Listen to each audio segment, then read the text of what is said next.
Gophers, we are checking in from Highmark Stadium, waiting for the Buffalo Bills. Are your bets getting cold? Not for long, because the line is hot.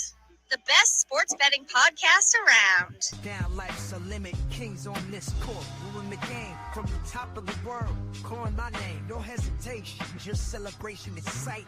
Raise the stakes, we're living for a hype. Yeah, hit the summit, best high, watch and grow. This the life it chose. Let the stakes flow. And you are once again tuned into your ladies' favorite new show in the world of fantasy and sports betting. And guys, I'm glad I dressed up. Oh my gosh, I'm so glad. Man, you know, listen, I'm testing out my new forest green hoodie that I just got. It's pretty fresh. You can't really see it too well in my my green screen. It kind of blends. Oh, it matches your Pirates hat. I know. That's why I'm at the point in my life, Boston Mike, where I coordinate outfits. Like I have a hat, and you know I have a lot of hats. I have a hat that matches like my outfit and my shoes, even down to like the gym. I'll be going to the gym, and I have my yellow Asics sneakers that I called you about when I was at the mall when I bought them. Remember I asked you and Amy, are these fresh? I got those that match my shorts and, you know, from head to toe, man. But hey, that is not. Oh, listen, just so everybody knows, they're not yellow. They're like a neon greeny yellow. They're a better color than mustard. Just so yeah. No, you're right, but yeah, man. My question is this: are you going to rock purple, and people at the gym are going to call you Grimace? I don't know, but they be grimacing when they look at me. They know that the kid's been in the gym, dog. I'll do it. But, show it off. So it's interesting. Do we want to give? I mean, obviously, we probably have to give people the heads up on this. So it is not. You will when you see this, you'll see this recording. It'll be Friday in the normal time slot, but being that tomorrow is one of my favorite holidays, Halloween, and a lot of us, like Boston Mike and some others, have kids, and they have obviously Halloween-related engagements and apparently duties, trick-or-treating and whatnot. We decided to do this show on a Thursday, so it is Thursday at about 9 o'clock, so in like our regular time slot, but a day early. So we're recording it instead of going live. We're recording it, but we have a great show lined up. Thank you again, everybody, for being back here on the Built-in Buffalo Network. Like I was mentioning, we have a great show lined up for you. We have, some reactions to the Bills. We have fantasy. We have, if we maybe even talk a little bit about the World Series has been turning into a great series. NBA is underway, college football. We're going to kind of cover it all, and we're going to wish everybody a fantastic Halloween. But besides that, Boston Mike, how you doing? How's your week? And great to be back with you here. I'm doing good. You're looking good. You're looking svelte. I like the fact that we're both pumping in the gym. Anyway, you will be able – now here's the deal. If you're watching this now, that means you are not watching it live, but you're watching the replay live. I am going to be in the chat room playing these segments. And we still will be talking to you live. So feel free. This is still a live show. We're just kind of recording some segments, whatever. I'll be live tomorrow. Boston Mike's the only one. So I'm going to get my Q&A. Overload Boston Mike. Huh? Right. No, I said so everybody, because of that, make sure you get your Q&A, get all your questions in, because Boston Mike can respond to you in real time, because he's going to basically just be hitting the play button so he could chat with you. With all the listeners. I don't have to produce the show. I don't have to switch the screens and get the people FaceTime. I'll just be there chilling on the chat. And, maybe we'll have a little segment where we'll invite somebody that has a good take on the segment to talk with me for a little bit. We'd like to do that. We love our fan engagement. We offered it last episode. We wanted to get who was that? I forget the guy from last week. He was just full of questions and funny takes. Yeah, that guy was full of piss and vinegar. That guy. Hopefully he'll be on again. I forgot his name. Yeah. We forget your name, brother, but you were bashing Boston Mike. Yeah, if you're watching now, call in, because I want to give you some props for that Joe Flacco. Yeah, anytime touchdown prop. That was a great Was pick. it Matt? Was his name Matt? I think it was Joe. Joe. Okay. We'll have to go back to the chat. We'll have to go. All Yeah, right, we'll look, anyway. but- Yeah. Yeah. So where do you want to start? Week 8. Think about it, man. We're gonna start where we always start. We're recapping last week real quick, and then we'll bring everybody in, and we'll kind of get to the rest of the show. But I mean, for me, recap cannot start until the hometown Buffalo Bills. What did you think of the beatdown in Carolina? Well, I mean, obviously somewhat relieved. I'm glad that they showed up. I was worried, and go back and you guys can listen to what I said if you remember. I wasn't going to be satisfied with the lack of defensive execution, the lack of scripting drives outside of just the opening drive of the game and the halftime drive that they seem to do well. And there's just been Joe Brady. I don't know what he's been doing. Just so inconsistent with calling plays that work and setting plays up. I really was nervous that the Bills could struggle against the Panthers. Panthers who are undefeated at home. As ATL Phil and I, we talked about, like they killed Atlanta, and I don't know, maybe Atlanta's a paper tiger, and we'll talk a little bit about that. But, all the same, I was worried until the Bills actually showed me they were going to come out and really throttle somebody. They haven't really done it here, and you can't take any NFL team for granted. They have some decent weapons. They had the great running backs, which the Bills were able to, for the most part, keep in check. And the Bills they had the ball almost the whole game. They had sustained drives. James Cook had a day. He was especially in that first half. Holy shit. He would have had 300 yards had they kept him in the game. I have no doubt. He finished with two and change through 3 quarters. They pulled him out by the 4th. I think he was at 216. He finished on like 16 carries. He broke 2 explosive plays. 19 for 216 and 2 touches. Damn. Right. So that was nice to see. The offensive line looked great. But again, that's if barring whatever has happened to this point. When you looked, and I think Evan Moneyball made this point. I'm pretty sure it was him. At the beginning of the season, you looked at this game on the schedule, you pegged that to be a Bills blowout. And I guess it doesn't really matter how we got between then and now. The Bills been playing like shit, honestly, and haven't played like a solid game, with all sides, all phases hitting, at the same time. They put a good game in. The defense was opportunistic. They got a bunch of turnovers. Granted, it was against Andy Dalton, definitely a backup quarterback at this point in his career. They've made him uncomfortable throughout. They forced multiple turnovers and they capitalized. So it was nice to see, and you just hope that they can take some of this momentum. And obviously, we have a big test on the horizon this week at One Bills This Drive. is more than we'll get into that. This is I want to hear your take. You gave me some good takes earlier off air. I would like to hear your takes again, because I think you gave some really good takes. Pregame today, I was talking just on the phone, and you had some awesome takes. But I just hope that this will give them a boost of confidence to kind of propel them from here on, forward as we kind of move along into the season. They can use this as a springboard. And unfortunately, the one bad thing that did happen in this game, aside from there was a bunch of good things. Max Harrison came back, looked pretty good. They played pretty good on both sides of the ball. They lose at Oliver. Oliver makes a hell of a sack, had a tackle for loss, ended up partially tearing his bicep. But the good news is, as of today, he came on social media on his Instagram and posted a video and said that he will be back soon. And it's looking like somehow he'll be out for a month. So he will be back for the stretch run, which is positive news. Arguably our best player this year on defense. So what do you think? Well, I mean, put it this way. I don't know what takes I gave you were great because I don't prepare any takes. So we'll try to weasel them out of me later if we start getting down that road. But I think here's what I think. I think that Carolina game was definitely set up to get right. You guys are on the bye. You came back. I mean, Ted McMillan is great. I mean, he didn't kill you. I mean, he had he has a couple crossers. He really he was a possession receiver in that game. He didn't have any explosive plays. It wasn't bad. But here's the deal. You guys had to blow them out to get the feeling that you could possibly beat the Chiefs, right? Yes. I mean, if you lost that game to Carolina, no matter if it was an ugly game, a blowout game, a ref play bad, Right. you know, whatever. If you didn't blow out Carolina, this week was going to be real tough in Yeah. this area. So I'm No, for glad sure. they won.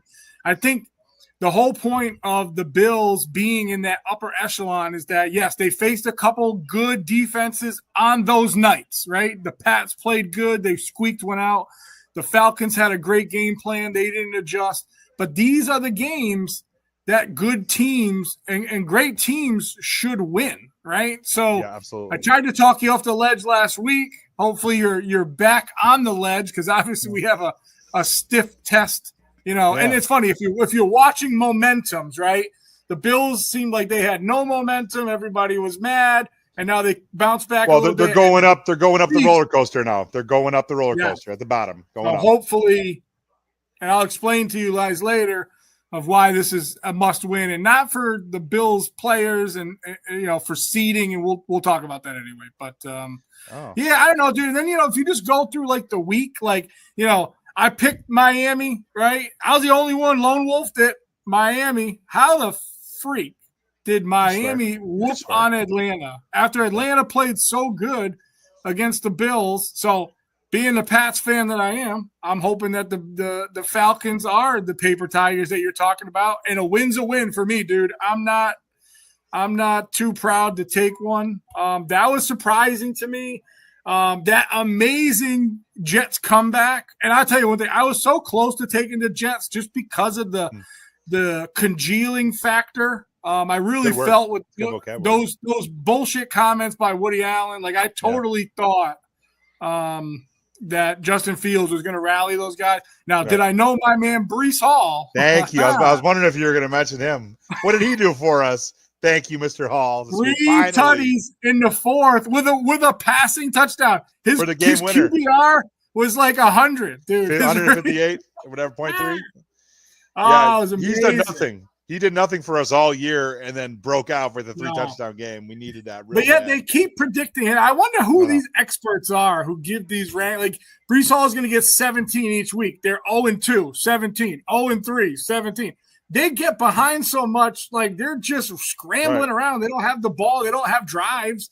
Like, listen, we almost benched him. Let's not be. No, yeah, fake you're right. here. Well, We almost benched him for Aaron Jones, who came back Thursday Yeah. night and did absolutely I nothing. mean, So didn't we're- know what he was going to do right off the we're like, happy. from. Well, here's the other thing too. It's like almost like the Jets realized, and like no shade at Garrett Wilson, who I love a lot, like him. It's got Like, awesome. it's like they finally realized that Brees Hall's their best player. Like, oh, Yes. you don't say the guy that was going top 5 in every fantasy draft in the world this year. Oh, He's a maybe top we- 5 running back. If he was on like the Chiefs, Oh he'd my be God. the He best threw running so back. in much the league. damage. Oh my God, 100%. He can catch the ball. Obviously, we know now he can throw it. I mean, he might as well Yeah. be the backup to Fields. Just run it back with I the what digress. was the, what was the- I'm just trying to go down here and see like that Broncos game against the Cowboys. Like, did I drink the Kool-Aid? that was a Maybe. surprising one. Yeah, we both were on that on the Cowboys there. Well, the I mean, Cowboys listen, defense Dallas- is really just dog shit. That's what it is. Yeah. Like that's what I've arrived at. You know.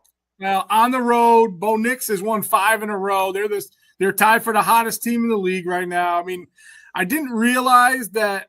I mean, yes, their defense is bad, but I thought the Cowboys were just going to outscore them. I mean, I didn't think it was going to be a 20-21 slugfest, but I figured the Cowboys were going to put up 30, 35 points. I didn't know that Denver was going to be the one to put up 44. Like, I mean, good for them. I'm not hating on them. I mean, after that comeback against the Giants the week before, I didn't think that they had enough cachet to do it. I mean, second-year quarterback, good for Bo Nix. I'm not hating on those guys at all.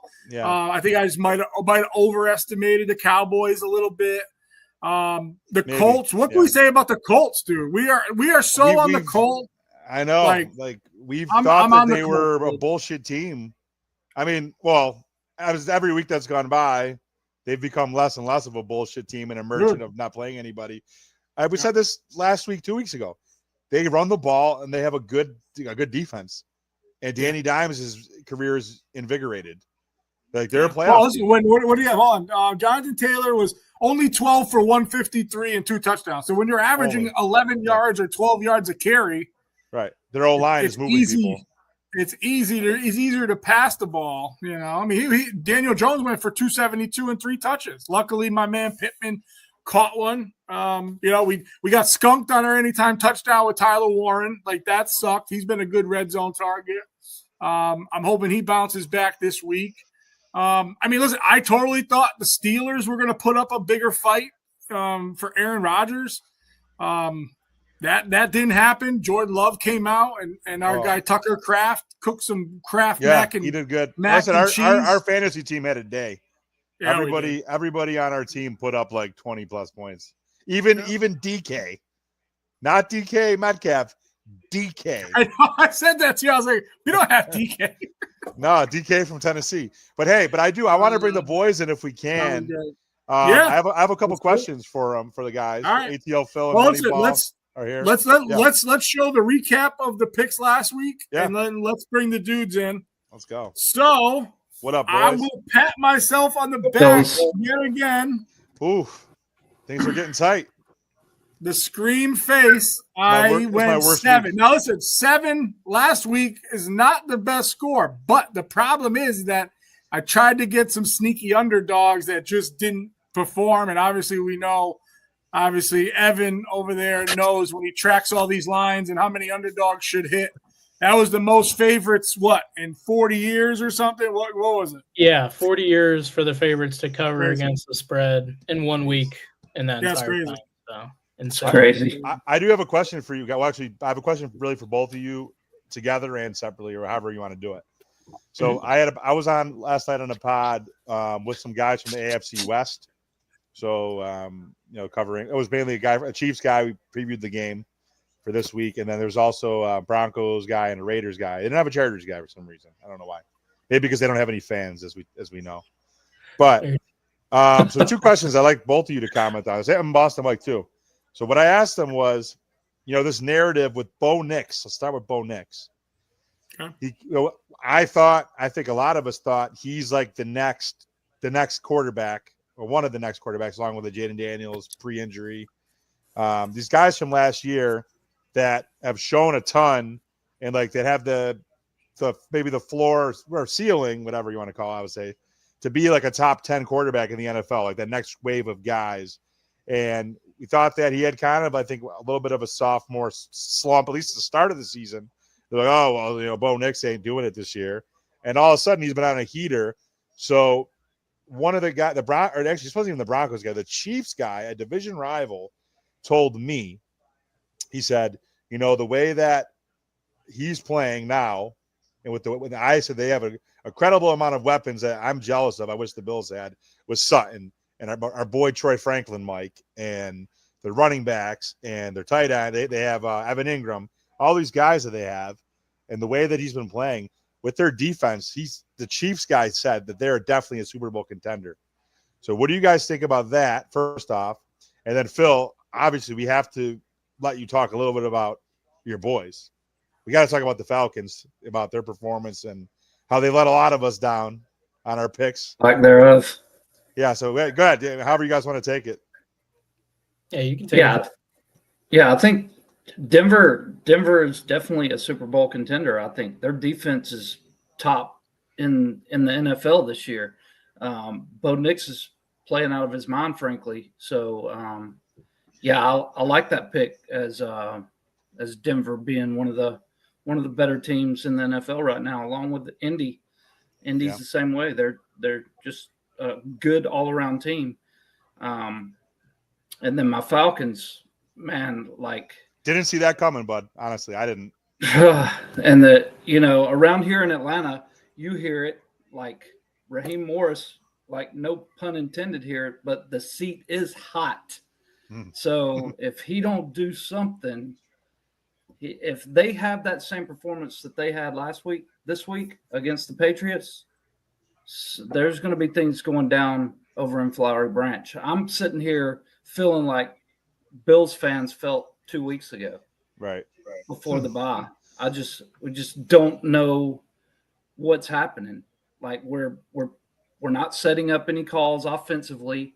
The offensive coordinator is just, it's like we talked about a couple of weeks ago. He's playing Madden. He's just picking calls and hoping something works. He's not setting anything up. You gave the ball to Bijan not enough times where he can get going. Like you give him the ball and then get in the flow of the game. Throwing the ball around, and he just can't get in the game like that. And I mean, one of the best running backs in the NFL, and that's what you do. You got to feed him the ball. You got to let him eat, and frankly, they're not doing that right now. So I don't know what to say about the Falcons right now. It was all right, Evan, save the Falcons. Are you saving them? I've wanted to save them since the year started. We do so many questionable decisions in Atlanta. It just makes your head spin. I went back and forth with that game all week long. I think a lot of people had Atlanta pegged as an easy win. I was seeing 5% early on in the week for Miami. It did shoot up a little bit. So that's what kind of, took me away from it. But Miami still, man, I mean, it's one of those games where Atlanta just plays down to the level of other teams. It's that simple. When we have a game where we're, they're getting minus 400 and we were beat up, it just, certain things didn't add up to me in that game. And I wish I kind of stuck with my initial instinct for Sunday, but I was right initially. It's definitely one of those situations where Atlanta is a letdown team and it sucks, but it continues to happen week by week. I mean, we put up 0 against a Panthers team who just got destroyed by the Bills, who we beat. So it makes no sense how you track the Falcons. Yeah. But I think this week, another interesting. Guys are all banged up, right? Yeah, we're still hurting on defense. I think Penix should be back this week. London, maybe. I mean, we got question marks everywhere, man. I would not pick us. They only got us at plus 210, but we should be plus 300 at this point. I don't understand the line. Who are they playing this week? Ooh, let me see. Boston. Yeah, Boston. The other second hottest team in the league with a 5-game winning streak. Yes. Real Let me quick, tell you Evan. something about Bo. Here you go. Mike. Let me tell you my Bo Nix analogy. And Evan, let Evan get back into for the Broncos. All right, do your Bo Nix thing. Yeah, man. I've loved Bo Nix since last year. I think the system over there works great for him, even though he didn't start amazing. I never put a quote on him as being, in a sophomore slump. That would be way too early for him. And he's proved that just all around, like Phil said. If you're comparing that team to anybody, it would be the Colts for how just well-built they are on defense and offense. Those are the teams that end up winning the majority of the games in the NFL. Because when your team, like we saw against the Giants, even when their offense wasn't kicking, clearly they kept it close enough to still mount the comebacks. So it's you can build longevity in a team like that. And I still love all their pieces, man. Sutton's always been him, I think. He's always – no matter which cornerback's on him, you can still rely on that guy in the red zone. You still got Evan Engram back healthy, who their coach has said multiple times they want to build back into that offense, which why not? I just think all together, man, they're not a team that I like fading at all. And I've rode with them for the past couple of weeks, and they're about the only consistent team that I've been, reliably making money on. So I'm big on them. Nice. Yeah. Nice. Hey, listen, here we go. The soapbox is out. Okay. So, if you were going to redraft quarterbacks in that draft, would Caleb still be number 1? Probably not. I don't think so. Would Jaden Daniels still be number 2? Maybe not. I know. Not. He was my guy last year. I wrote him. Perfect weapon. Can't stay healthy right now. Perfect storm, NFC Championship, nowhere to go but down. That's true. Now, would you take Bo Nix over Drake May? And that is what I struggle with because I love them both.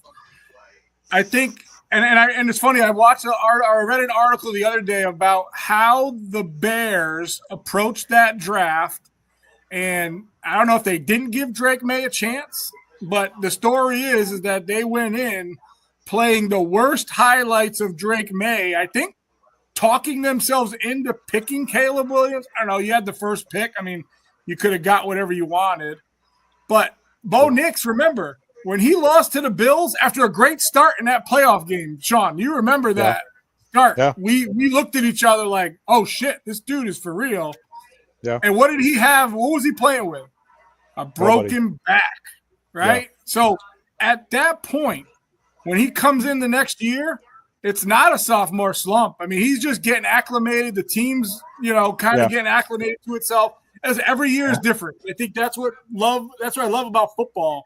Yes, the Chiefs should be good, but you know what? They might not be every week, right? The Pats weren't supposed to do shit, and they're on a 5-game winning streak and lost to the Raiders. Tell me we can't be undefeated right now with the losses we've got and the way our quarterback is playing. So for me, it's still a 2-team race. It's the Chiefs and the Bills until we get a few more wins under our belt. And it could be Indy, Denver, Patriots, and the Bills might be wild card weekend. I mean, it's just unfortunate. But Atlanta, to me, didn't show much. I'm not expecting much out of them. You know what? Funny, I think we played decent the first couple drives, so we'll probably give Atlanta a little bit of false hope. And then probably, late second quarter and on, we'll probably put the gas on. I mean, obviously Drake May's one of the best long ball throwers this year. I mean, he's the new Russell Wilson of the long ball. I mean, our receivers are playing pretty well. Our defense is playing pretty well. I mean, it's going to be a weird ending here, especially with the schedule, the strength of the schedules. But I am all in on Bo Nix. Sean, I collect the shit out of cards. Me too. Bo Nix. Funny, it's funny. And people always know who I root for by the people I collect. And I did not collect Caleb Williams, right? I did a shit ton of Jaden Daniels because obviously he was hot and I made money. Obviously Drake May. Penix, not so much. I kind of backed into some Michael Penix cards, some better ones, so I've been sitting on them. But if you watch, like right now, Bo Nix cards are through the roof. I mean, what about Drake May? I mean, listen, Drake May is not like Bo. Fourth in the MVP right now or something. No, right? I'm saying purely cards though, card value. Oh, he's He's up. Okay, yeah. I figured both of them. Yeah, totally. Okay. Jaden Daniels in a little bit of a slump right now, but that's the product of his team not winning. Yeah. Caleb Williams. I mean, that dude can't string a couple games together. I mean, his accuracy is not, dude. For a number 1 pick, I mean, I feel bad. I mean, Chicago just they missed. I mean, I don't know. I mean, I don't know. Everybody can hate me, but I got the third quarterback taken, and I would take him number 1 overall. Would you guys pick Bo Nix over Drake May if the draft came around, or would you stick with 1, 2, 3 the way they went? It's tough. It is tough.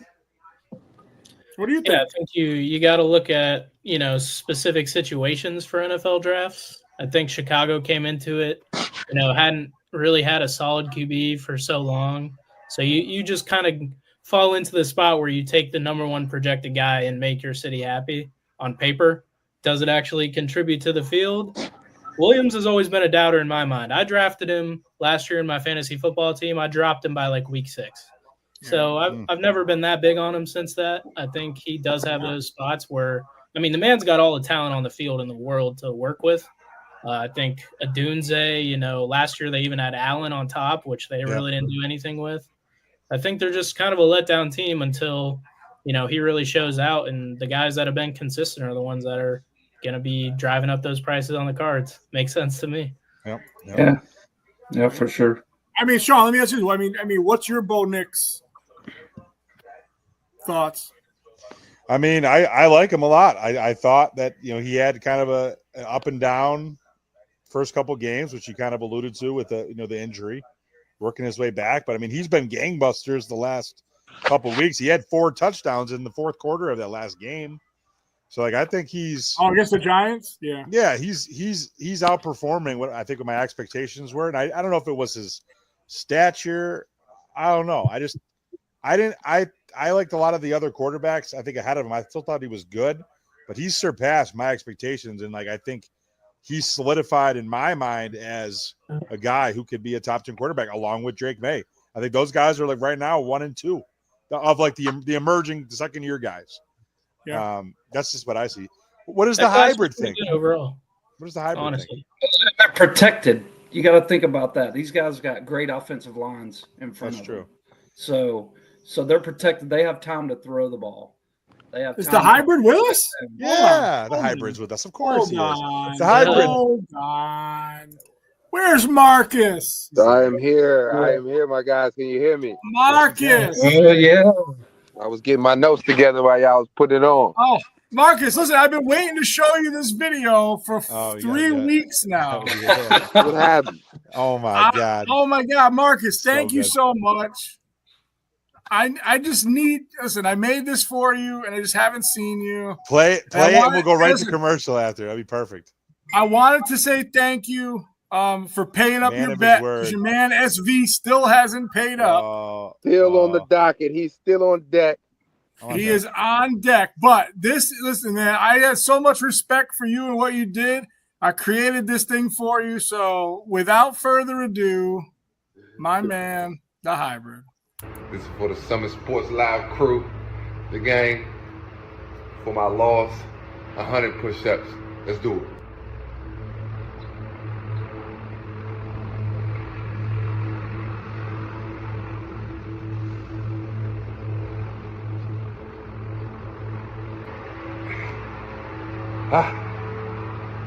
Let's do it.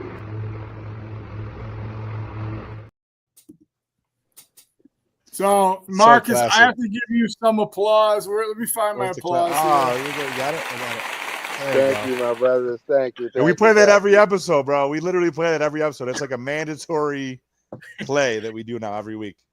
Thank you, whether my you're here or brother. I'm not. gonna tell you right now, you are the fastest push-upper that I have ever seen. And I was in the army, dude. You're faster than anybody. That Yeah, was man. amazing. I like to I like to try to superset it most of the time, try to get it done as best as possible, So Marcus, we were just talking as you were logging on. We were just talking about some of the second-year quarterbacks. So Bo Nix, Jaden Daniels, Drake May. So we're kind of going back and forth. What are your thoughts about those guys? Like, who was the cream of the crop in your eyes? Obviously, being a defensive player, what have you seen, and kind of for your money, who has become the best? I know it's still early.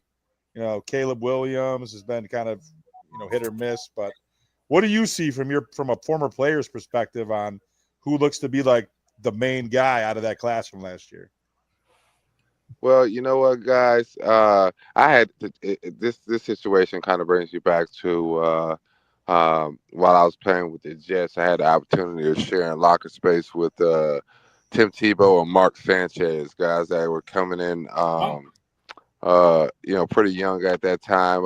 Actually, we also had I forgot his last name, the gentleman at that McElroy? same year. That played for the Alabama. McElroy. Yeah, McElroy.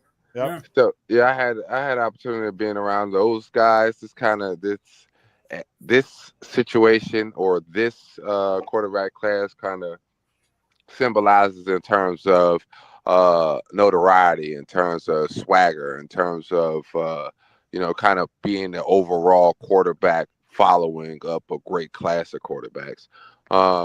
I really like the guy Bo Nix. I think this guy has got some pizzazz with him. He has the talent, he has the grit. And he's out there showing it. And I think with this, not being his first year, but with him having some experience under his belt, I think he's really going to start to pull to the forefront. I do like the dark kid from the Giants. I think he has some sparks as well. To be similar to Bo, but I'm really liking Bo Nix. And he's a rookie too this year. Exactly. The kid from the Giants. So yeah, he's balling. Yeah, I mean, there was a couple really good performances like Jaden Daniels who we know that you like a lot, who kind of just balled out. And I know whether it be just from injuries kind of maybe hindering him a little bit this season. He's taking a little bit of a step back, but I mean that doesn't mean that the talent's not still there. He's still a baller. And we hope that he gets better soon. But of course, I kind of feel like that's understood. I'm sorry. I gotta say sorry to my guy Daniels. Of course, we're going to mention him and definitely going to hold him in high regard. within the class of quarterbacks, young quarterbacks right now, for sure. There's no list of any order to me. I think it's still early, but I think like I said, some of the guys that we mentioned are doing a great job. Yep, absolutely. Love that. Well, did that solve your Bo Nix itch? Yeah. No, I think he's an upper echelon, man. Just like you, I collect his rookie cards. I think he's really good. I said he's overperforming what my expectations were for him. I think for some reason I wanted to hate on him, but at this point, I can't. I have to, as you know, I've been a Drake May guy. I have to put them on almost the same level at this point, just due to performance. And also you got to remember that Bo is kind of a situation. I mean, let's just take a short rewind real quick and go back to about a year or two ago when Bo was at, what was it, Oregon? Oregon, yeah. Right? And we had Shedeur at Colorado. We had the guy, what's my guy's name? Caleb at USC, right? I mean, we were talking about some of the top quarterbacks in the country at that time and some of the top teams in the country trying to get those teams or wanting to see what it would look like, with those teams versus each other or, on the same day, playing on the same day. Now we kind of get a chance to see those guys outside of the college program into the NFL. I mean, I think we're still dealing with those same type of players. I think they got more experience. I think that we're forgetting that Bo has already been through trials and tribulations in terms of team to team, offensive coordinator to offensive coordinator. So he's got a little bit more oomph up under him than I would say the rest, or similar to Daniels as well. Yep. So, Marcus, let me just ask you one quick follow-up specifically about Bo and Denver, and as a former defensive player in the league. We were just kind of kicking it around the horn about whether or not this year Denver has what it takes to be a Super Bowl contender. We know the defense is elite. They got the reigning defensive player of the year on their team, and Patrick Surtain, the second. But with Bo Nix's improved play and that offense and the weapons they have and that defense, do you think they could come out of the AFC this year? I think it's Nick's team. I think that the coaching staff has turned over the reins. I think the entire team possesses a personality that they're about their business. So I do think there's the high odds on that they do have an opportunity to be a contender. Of course, those guys are also, you got to take into consideration, year round, those guys are playing in inclement weather. They're training in a high altitude. A high altitude. So when it comes down to playoff time, when it comes down to those serious weather games, I think that's when they're going to strike. Yep. Yeah. And listen, I don't think it hurts him that he has Sean Payton behind him. So I wouldn't discount that. If he went to the Giants and had Brian Daboll, I don't know if Bo Nix would be Bo Nix this year at where he's at. Yeah, just my own opinion. But all right, Sean, we're going to get into some other stuff. You want to do an advertisement for me? Yeah. What do you got? Let's talk about some cruise planners if we can. Right. Would that be cool? All right, let's do this. All right. So, are you guys ready to plan your dream getaway? I know I am. I'm always ready to go, hit any type of a trip to get me out of home and see some different scenery. But at Cruise Planners by Amy Perrin, located right here in Lancaster, New York, we've been helping Western New Yorkers for over 20 years. Our clients experience unforgettable custom itineraries, all-inclusive escapes, cruises, and so much more. And best of all, you won't pay a dime for our expert services. So call us today at 716-458-0755 or visit us on the web at cruisetheworldvacations.com. And remember, as always, your vacation starts here.